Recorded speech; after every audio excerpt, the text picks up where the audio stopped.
Assalamualaikum warahmatullahi wabarakatuh. Selamat datang di Lentera Ramadan Cahaya Hikmah di bulan penuh berkah. Bersama saya Muhammad Thariq Sahla Asyufi. Kali ini kita kedatangan narasumber yang kapabilitasnya tidak perlu dipertanyakan lagi ya. Saya merasa sangat terhormat kehadiran Bapak Haji Ahmad Jubaidi selaku saat ini beliau masih menjabat sebagai Kepala Kantor Kementerian Agama Kabupaten Tangerang. Jadi kita agak santai saja nih Pak Haji ya, karena memang momen kita adalah kita ingin membicarakan terkait dengan pemuda. Nah, sehingga kita mungkin perlu sedikit intermezzo lah, buka-buka sedikit terkait dengan anak muda. Karena kita tahu Pak Haji, anak muda ini kan sekarang lagi banyak digembor-gemborkan di media sosial atau bahkan kan ada rencana 2045 generasi Indonesia emas gitu kan. Sehingga ini kan juga penting untuk Kementerian Agama Kabupaten Tangerang nih kiranya mau memposisikan diri sebagai apa. Tapi izin Pak Haji, sebelum kita menuju ke pertanyaan pertama itu kan kita melihat anak muda ini suka FOMO. FOMO itu fear of missing out, artinya gampang takut ketinggalan. Wah, teman-teman saya udah gini nih, takut nggak dapat nih trennya. Sehingga mereka tuh gampang kehilangan identitasnya. Apalagi ini kan momennya bulan Ramadan, gimana kira-kira pemuda ini supaya nggak kehilangan identitas spiritualnya gitu Pak Haji? Mengingat bahwa pemuda ini sangat penting perannya bagi kemajuan bangsa gitu. Baik, terima kasih Bang Thariq ini. Saya juga sangat luar biasa ini, terhormat ini bisa diundang melalui podcast ini. Bincang-bincang tentang seputar Ramadan, tapi betul. Fokus ke anak muda, ya karena memang kita jarang kan Pak Haji, kita biasanya memang Ramadan itu fokusnya kan tentang kajian agama, tapi kita ingin membedah anak muda ini harusnya kayak gimana sih gitu. Betul. Iya. Harus kita pahami memang anak muda ini kan mau tidak mau, suka dan tidak suka, ini kan jadi estafet kita. Estafet dari sisi keilmuan, dari sisi generasi, dari sisi tentunya keagamaan ya. Apa yang disampaikan oleh Bang Thariq ini memang anak-anak kita karena memang dunia digital ini memang serba cepat. Iya, betul. Kemudian media sosial juga serba cepat. Ada kegampangan memang di tingkat anak-anak muda kita sekarang. Saya melihat seperti itu, Bang Thariq. Maka di momen Ramadan ini tentunya kita back to basic sebagai ya manusia sendiri. Balik ke fitrah kita sebagai manusia. Dan itu memang harus kita tumbuhkan di generasi anak-anak muda. Di generasi muda itu dibalikkan lagi bahwa balik lagi ke diri anak mudanya itu, bahwa anak muda punya jati diri, punya konsep, punya prinsip, dan semua itu memang agama yang mewarnai. Dengan gadget yang serba cepat ini, memang ini nuansa berpikir, nuansa mindsetnya, premnya itu memang menuntut serba cepat. Sehingga kalau bahasa kami nih, bahasa agama itu jasad makan gitu loh. Jasad makan, rohani yang kurang makan. Rohani ini kan perlu nih nutrisi, suplemen, makanan. Saya kira pas di momen Ramadan ini anak-anak muda is okay lah, dia IT-nya jago, keilmuannya jago, kemudian media sosialnya jago. Bahkan saya pernah lihat di TV-TV itu nyari cuan aja anak-anak muda sekarang itu pakai ini pakai gadget ya. Iya, sekarang tinggal scroll dan langsung dapat duit.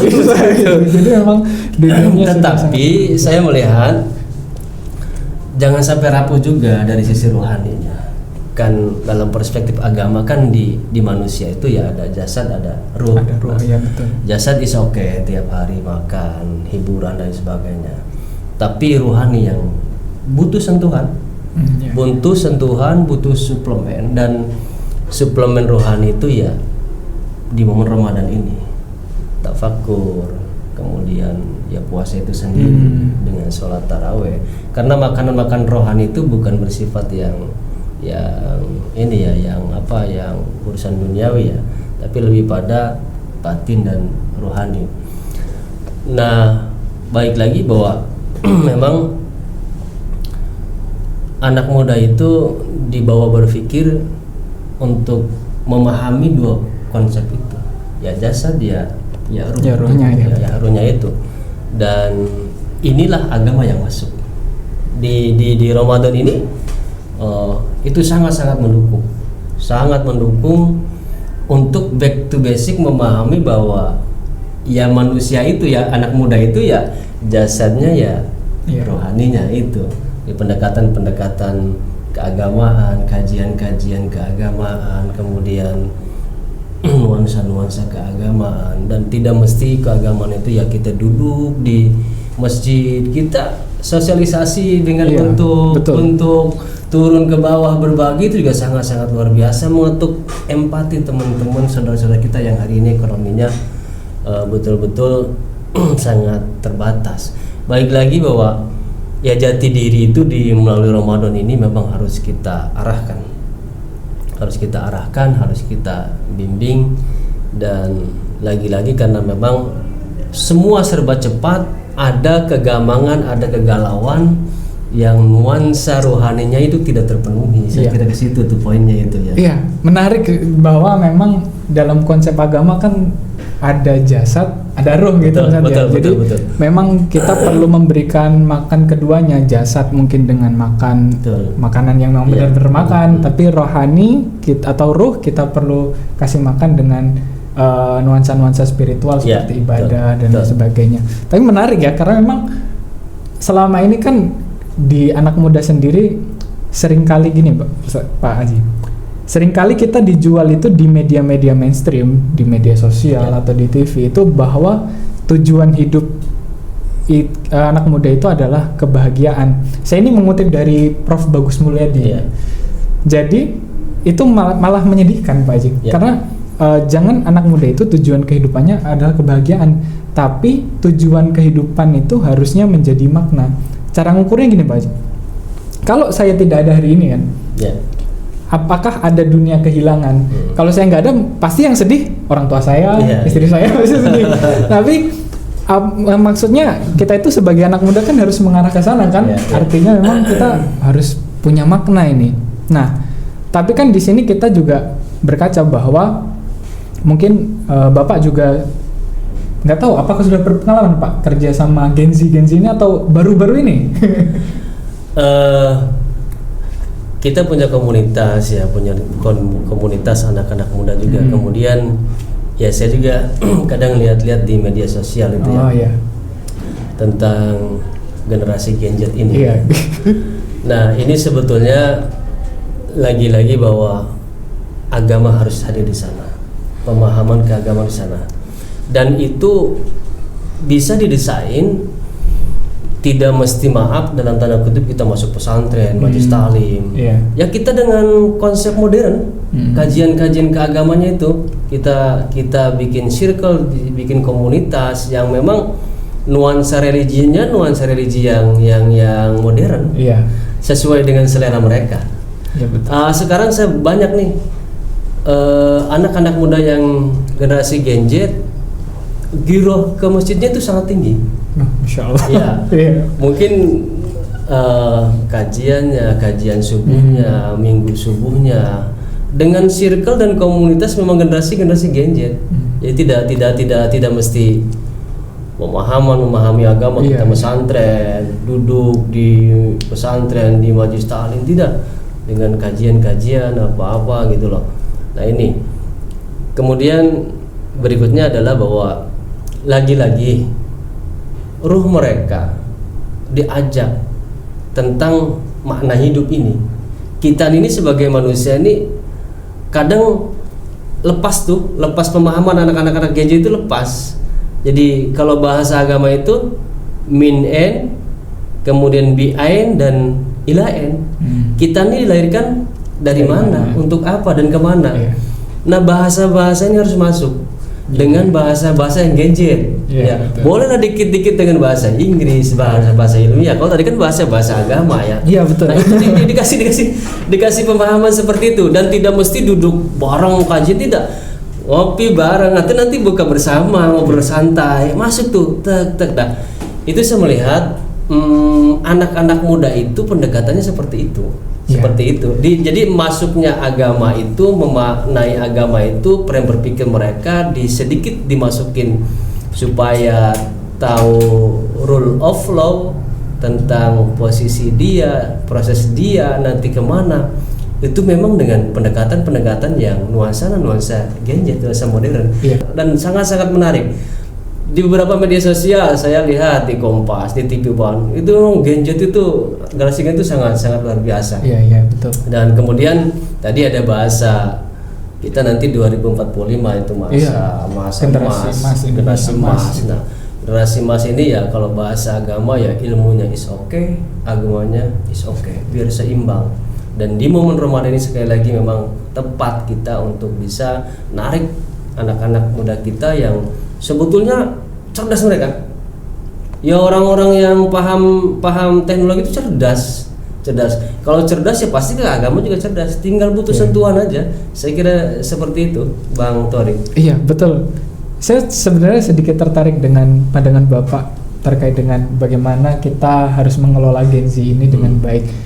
Karena gini Pak, fenomena sekarang itu kan Gen Z itu distigmakan dengan stigma-stigma yang cenderung negatif di pekerjaan ya khususnya, karena memang mereka orang yang cuek, misal di luar jam kerja udah atasan mau apa ngehubungin segala macam, kita cuek karena memang kita menghargai diri kita sendiri karena ini udah di luar jam kerja, atau mungkin gampang resign, keluar pekerjaan, apapun kalau udah mulai melihat pekerjaan ini nggak sesuai dengan passion, keluar.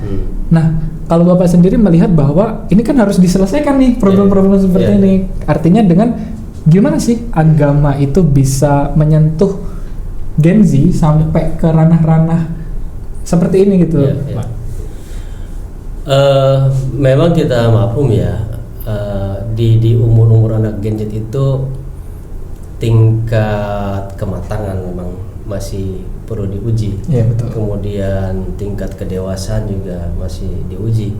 Kemudian pengalaman juga masih diuji. Bahkan mungkin etika ya, bahasa etika di birokrasi, etika itu yang kita kadang nggak dapat.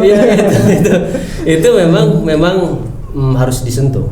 Di poin itu, terutama kalau bahasa agama itu kan adab atau etika. Iya, betul. Etika ini bisa masuk di pekerjaan, di birokrasi, di pertemanan, kemudian lingkungan juga. Dan memang ini bahasa agama yang masuk. Agama yang masuk. Dan lagi-lagi di Gen Z itu sentuhan masuknya poin agama untuk mengurusi etika. Itu juga dengan sentuhan-sentuhan yang memang ya nuansa modern, tidak mesti kajian.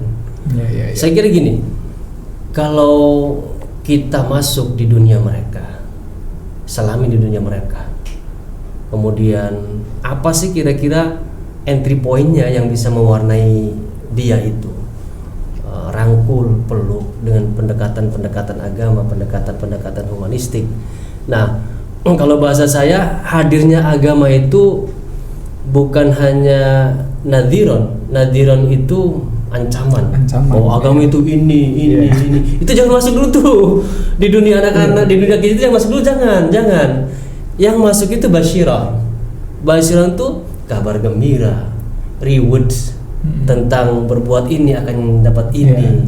Jadi reward yang di ini kan, jangan bahasa. Jadi bahasa agama itu masuknya bahasa agama itu yang humanistik, yang merangkul. Dan memang ini di sini PR kita, Kementerian Agama juga. Jadi ketika ustadz atau kiai, fashionnya, stylenya yang masuk di Gen Z itu model seperti apa? Iya, betul. Ya, ini kan tadi itu di agama itu ada basyiran, ada nadiran. Kalau basyiran itu kan kabar gembira, masuk tuh di dunia anak-anak tuh. Tadi itu bahwa kita berbuat baik pahalanya ini, nanti ini. Kemudian jangan kalau ini nanti neraka ini. Nah ini jangan masuk dulu. Meskipun di agama itu ya ada amar ma'ruf nahi mungkar. Jadi kita berbuat baik dulu. Pendekatan ke anak, ke Gen Z itu juga pendekatan amar ma'ruf dulu. Jangan menjustis. Itu haram, nggak boleh. Ente harus neraka. Bahasa itu digeser, dimodifikasi dengan bahasa yang humanistik. Maka di agama juga amar ma'ruf dulu, baru yang kedua nahi mungkar. Artinya bilhal. Kalau memang kita sebagai pimpinan kasih contoh. Kemudian kalau misalkan masuk ke circle mereka, masuk aja dulu. Masuk dulu, warnai. Dan pada prinsipnya manusia itu butuh dengan rohani itu. Hanya metode model pendekatannya yang memang kita harus kemas. Nah, ini juga lagi kita PR ya buat kita. Jadi yang dikedepankan itu humanistik, merangkul, mewarnai. Kalau mereka memang curhat, dengerin. Setuju. Kan anak-anak muda kan dengan problematika masing-masing kan suka curhat. Iya, curhat. Ya kalau memang kita bisa fasilitasi. Iya betul. Sambil ngopi, sambil ngerokok. Iya. Kan itu nuansa yang merangkul, nuansa yang humanistik. Baru tuh ketika poinnya ini nih, anak muda nih masuk kita tuh. Seperti itu kayak kira-kira. Iya, karena memang izin Bapak. Karena kita tuh kan sering lihat di sosial media ada karakteristik generasi dari boomers, milenial sampai Gen Z. Jadi makin ke bawah itu kita makin sensitif dengan yang Bapak sampaikan tadi, nadiran dengan ancaman itu kayak awas kamu, awas kamu. Kita tuh udah takut duluan. Mau ngerjain sesuatu, awas kalau salah di ini. Kita udah takut duluan, padahal kalau kita benar kita bisa dapat sesuatu. Saya potong. Nah inilah di momen Ramadan ini bahwa pintu tobat buat kita semua ini ya sangat-sangat terbuka. Kita mampu bahwa di Ramadan ini 10 pertama rahmah, 10 kedua magfirah, 10 ketiga itu iskuminanar. Sampaikan ke anak-anak bahwa kita memang tidak ada yang sempurna, ada kelemahan, ada kekurangan. Mungkin dalam tanda kutip kita pernah berbuat dosa, mungkin dalam tanda kutip kita berbuat maksiat. Sampaikan bahwa pintu taubat itu buat Allah, apalagi di bulan Ramadan ini sangat-sangat terbuka. Jangan sampai ketika dikasih pemahaman, ente ini dosa, ente ini maksiat, kemudian dia menghakimi sendiri. Nanti introvert, dia tidak berkembang. Nah ini agama masuk di Ramadan ini untuk teman-teman anak-anak yang Gen Z ini, pintu tobat sangat terbuka. 10 kedua itu Allah turunkan ampunan, Mas Tarik. Insyaallah. Allah turunkan ampunan. Ketika hambanya di 10 terakhir itu, kalau ibu tiri siapa nih yang minta taubat? Siapa yang minta ampunan nih? Allah ampuni.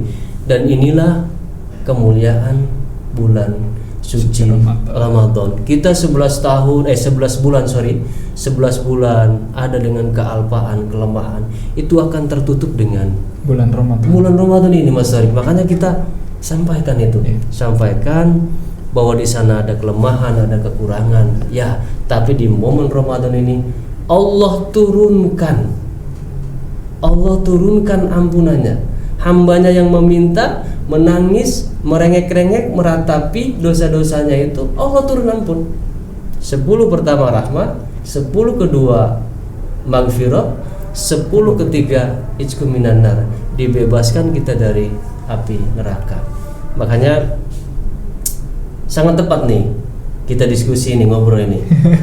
Ramadan kaitannya dengan anak-anak muda yang memang mencari jati diri ya. Iya benar. Adapun dia dapat jati diri itu masih 0%, tapi pada posisi yang masih gampang, masih galau itu. Karena memang kadang kita itu ada suka ketakutan gitu Bapak. Ketika kita mau menyampaikan baik di sosial media apapun secara langsung, kadang kita ada ketakutan bahwa ketika kita menyampaikan sesuatu yang baik nih, mereka nganggap sok suci lu. Karena kan kita juga ada ketakutan ke sana. akhirnya itu tidak jadi tersampaikan karena ketakutan itu memberikan kita was-was, nanti dikatain lagi, ini lagi. Tapi gitu gimana Pak? Kadang kita pengen nih mengajak orang untuk ayo puasa yuk, ayo sholat yuk. Tapi kan kadang teman kita yang udah tahu, mungkin udah sering bareng sama kita kan tahu jeleknya kita gitu. Jadi kita ajak, jangan sok suci lu dah, bareng aja kita. Dan ini memang fenomena menarik ya. Kalau misalkan ketika ada teman-teman kita yang ngajak hijrah atau apa, memang bahasa sindiran-sindiran seperti itu. Oh, ente sok suci. Mau kemana Pak Ustadz? Gitu-gitu. Mau kemana Pak Kiai? Nah, ini memang bahasa sindiran yang kita harus punya prinsip. Dan memang dalam bahasa agama itu, maaf ya, setan itu memang menggoda kita itu dari semua lini. Kalau bahasanya min yaminiha wasimalia, dari kanan, dari belakang. Termasuk anak-anak Gen Z, yang anak-anak muda yang giroh keagamaannya mau masuk, itu digoda sama setan melalui bahasa-bahasa itu. Bahasa-bahasa sok suci, kayak ustadz aja, kayak kiai aja gitu. Bukan. Kan bahasa-bahasa itu bahasa-bahasa yang memang satu sisi merendahkan, bukan merendahkan ya, artinya membikin down orang yang mengajak itu. Disinilah poinnya, anak-anak muda kita kasih pemahaman, menemukan jati dirinya, menemukan konsep hidupnya, bisa punya prinsip sendiri bahwa saya harus hijrah, saya harus baik. Dari mana kita datang, seperti apa kita datang, dan nanti kemana. Nah, 3 pertanyaan ini memang harus terpati sama teman-teman kita yang hari ini generasi Gen Z ya. Kalau sudah bisa memahami diri sendiri, punya prinsip sendiri, kemudian tahu aturan main tentang hidup, ini saya kira insya Allah anak-anak kita, teman-teman kita itu bisa terus kaitan dengan ingin berbuat baik, ingin hijrah, apapun bahasa-bahasa sindiran itu. Kemudian yang kedua, saya bilang gini, memang circle itu, komunitas itu penting, Mas Tori. Dalam dunia pendidikan itu ada tiga komponen yang bisa mewarnai karakter kita, keilmuan kita, akhlak kita itu. Yang pertama keluarga, yang kedua sekolah, yang ketiga itu lingkungan, teman-teman bermain. Dan dari semua itu, yang paling mendominasi, mewarnai kepribadian itu adalah yang ketiga, lingkungan, teman sebaya, circle itu, komunitas itu. Dan memang komunitas ini harus dibentuk untuk bisa menggeser yang toksik itu ya. Kan? Yang bisa meracuni loh, bahasa saya sedikit agak kasar nih toksik kan meracun, yang bisa meracuni frame berpikir mereka, kepribadian mereka. Maka dibutuhkan di situ circle, komunitas, dan di sana memang harus ada satu orang yang maju dalam tanda kutip untuk jadi leader, untuk jadi pemimpin tentang pengkondisian komunitas atau circle itu. Memang tantangannya sangat luar biasa dengan dunia sekarang ini. Tapi harus kita bismillah paksakan. Apa tantangannya tuh? Ya gairah anak muda itu identik dengan satu nongkrong. Itu kalau udah kena nongkrong udah susah itu sebenarnya. Nongkrong. Ya nggak apa-apa nongkrong, tapi nongkrongnya di masjid. Kan sekarang banyak tuh masjid-masjid yang nongkrongnya disediakan ada coffee shop itu ada. Ada di beberapa masjid tuh. Di beberapa masjid. Nah, itu memang kita harus bentuk komunitas circle seperti itu. Dan memang harus diniatkan semuanya itu. Ketika ada 1, 3, 2 orang yang frame berpikirnya sama, visi dan misinya sama, itu insya Allah saya jamin komunitas yang lainnya pasti akan ikut. Nah, itu memang tantangan kita untuk anak-anak muda. Tapi pada prinsipnya anak muda itu tergantung siapa yang mewarnai. Disinilah butuh circle dan komunitas yang saya bahasakan tadi. Ya, baik. Itu. Wah, ini sangat menarik banget ini. Luar biasa ini Pak Mas Torik nih. Sebelum terakhir nih Pak Haji, kan tentu saya ini kan masih muda, belum tentu nanti saya bisa menikmati umur Bapak. Ya. Maksudnya saya masih jauh lah. Ya. Tapi Bapak sudah menikmati masa-masa saya. Artinya udah punya banyak pengalaman. Ini saya itu ingin menggali nasihat dari pengalaman Bapak gitu. Seandainya Bapak nih kembali lagi ke umuran saya nih, umur 20-an tahun. Ya. Kira-kira apa yang ingin Bapak perbaiki supaya hari ini itu Bapak sudah tenang gitu, artinya sudah tidak ada penyesalan karena tidak melakukan ini di usia muda. Kira-kira ada nggak Pak? Mungkin ini supaya saya menggali nasihat juga nih dari Bapak yang sudah berpengalaman di usia saya gitu. Yang pertama tentu ilmu ya, buat saya itu ilmu. Ilmu itu harus kita miliki, dan pemahaman ilmu ini memang luas, bukan hanya sebatas agama saja. Apalagi dengan dunia modern sekarang ini, semua ilmu harus kita kuasai. Kemudian yang kedua, menurut saya ya prinsip yang masuk ke hati kita menjadi sebuah keyakinan bahwa proses hidup itu seperti ini. Tapi kita punya prinsip, paham bahwa di sana ada nanti cobaan, tantangan, pengorbanan. Tapi ketika punya prinsip keyakinan, maju terus, dan tentu kita namanya orang beragama, ikhtiar itu usaha, tapi endingnya kita doa. Kalau dua ini, antara ikhtiar dengan doa ini itu berjalan beriringan, aku yakin semua apa yang kita inginkan hasil ya. Apalagi Mas Torik masih muda. Kalau hari ini misalkan belum S2 terus. Kalau belum udah S2 ya S3 terus gitu. Dan jangan berpikir bahwa nanti fungsi S2 itu buat apa enggak. Kalau bahasa agama itu nanti Allah bimbing, nanti Allah tentukan. Coupling area Mas Torik itu di sini loh. Passion Mas Torik itu di sini loh, dengan disiplin ilmunya loh. Terus passion yang lain juga misalkan dengan sesuai disiplin ilmu di sini nih. Kita belajar aja dulu. Belajar. Kemudian apa yang belum maksimal ketika masih muda, atau ada sesuatu yang memang ini. Ya kalau saya karena dari sisi ekonomi pas-pasan ya. Jadi fast track kuliah saya tuh fast track. Pengennya bakal mondok tuh di Kediri, di Lirboyo gitu, di Ploso itu tuh. Kemudian kuliah itu jujur kuliah itu pengen ke Mesir, ke sono itu tuh. Nah, ini yang memang hari ini yang belum saya bisa menikmati. Bukan berarti hari ini saya tidak syukur ya. Ini sangat luar biasa juga. Allah takdirkan saya menjadi bagian di Kementerian Agama Kabupaten Tangerang dengan posisi dikasih amanah sebagai kepala. Jadi sama Mas Torik pokoknya kita punya prinsip satu, ikhtiar maksimal. Kemudian tentu kita doa sama Allah. Yang berikutnya ada tuh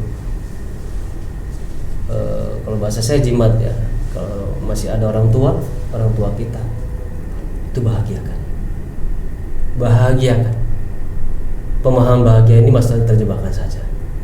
Sepanjang orang tua kita bahagia, waduh itu doa itu nggak ada hijab itu. Langsung gitu. Langsung itu. Seakan-akan udah langsung air terjun gitu. Itu sangat luar biasa itu. Iya betul, insya Allah. Saya kira ini obrolan sangat luar biasa nih. Mas Torik, menarik ini, sangat menarik ini, bagus ini. Waduh. Insya Allah. Tapi memang begitu Pak. Kita itu sebagai anak muda kan masih sedikit pengalaman, sedikit melangkah lah bahasanya. Bapak yang udah banyak melangkah, banyak melihat, tentu sudah lebih was-was dan lebih tahu dengan apa yang harus dilakukan di usia-usia saya gitu. Makanya saya mencoba untuk menggali nasihat bukan cuma untuk saya, tapi untuk teman-teman yang menonton, untuk semuanya lah gitu, kurang lebihnya. Gini, hidup itu 3: the past, the present, the future. Future. 3 inilah yang menjadi standar kita semuanya itu. Bahwa kita pernah punya masa lalu, ada sesuatu yang kurang, ada sesuatu yang kurang rapi, kita tinggalkan. Yeah. Hari ini kita nikmati, kita jalani proses ini. Dengan referensinya di belakang itu yang kekurangan itu, jangan kita ulangi lagi. Yeah. Di sekarang yang kita present ini, kita nikmati, kita jalani semaksimal mungkin. Ya. Jangan kita meratapi yang sudah dulu, tapi kita tidak bisa menikmati hari ini, jangan. Itu nggak boleh itu. Ya, Mas Torik masih muda, punya semangat. Siap. Dia future tentunya kita harus agendakan bahwa targetan ini.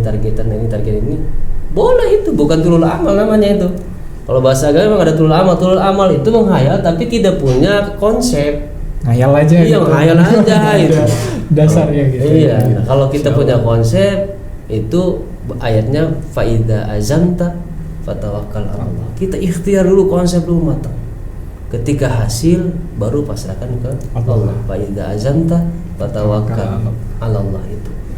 Ikhtiar, mapping, konsep semua ini, kemudian terakhir kita pasrahkan sama Allah Subhanahu wa taala. Kalau kita sudah punya pandangan seperti itu, the past, present, future, beres itu semuanya. rapi itu. Saya pikir bukan hanya sebatas tentang hidup saja ya. Di lingkungan kerja kita juga sama kita sama pakai seperti itu di lingkungan kerja kita punya dikasih misalkan job atau dikasih akses lebih sama pimpinan, mapping semuanya itu di mapping. Itu baru terakhirnya azamta fatawakal Allah itu. Makasih.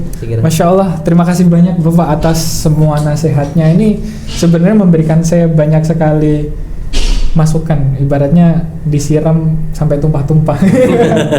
Karena kebetulan juga lagi puasa kan hawanya gitu, jadi mungkin kita lebih fokus, lebih ini, makanya ada hikmah puasa kan salah satunya untuk meningkatkan fokus gitu. Karena biasanya kan kalau kita lagi nggak puasa mikir kopi Pak. Ini nggak ada kopi gitu, kebetulan pas sekali. Jadi terima kasih banyak Bapak atas waktunya. Dan insya Allah ini akan menjadi sebuah renungan juga bagi saya mungkin dan juga para penonton nanti yang akan menonton. Satu lagi mungkin dari kata saya. Ya, siap, silakan Pak. Teman-teman, gagal hari ini bukan berarti berakhir semuanya. Saya ulang, gagal hari ini bukan berarti berakhir semuanya. Kita punya masa depan, kita punya hari esok, kita punya harapan, dan kita punya cita-cita. Jadi kegagalan itu hanya keberhasilan yang tertunda. Terima kasih. Terima kasih banyak teman-teman sudah menonton. Kita akhiri kesempatan Lentera Ramadan hari ini. Insya Allah kita akan ketemu di episode-episode selanjutnya. Assalamualaikum warahmatullahi wabarakatuh.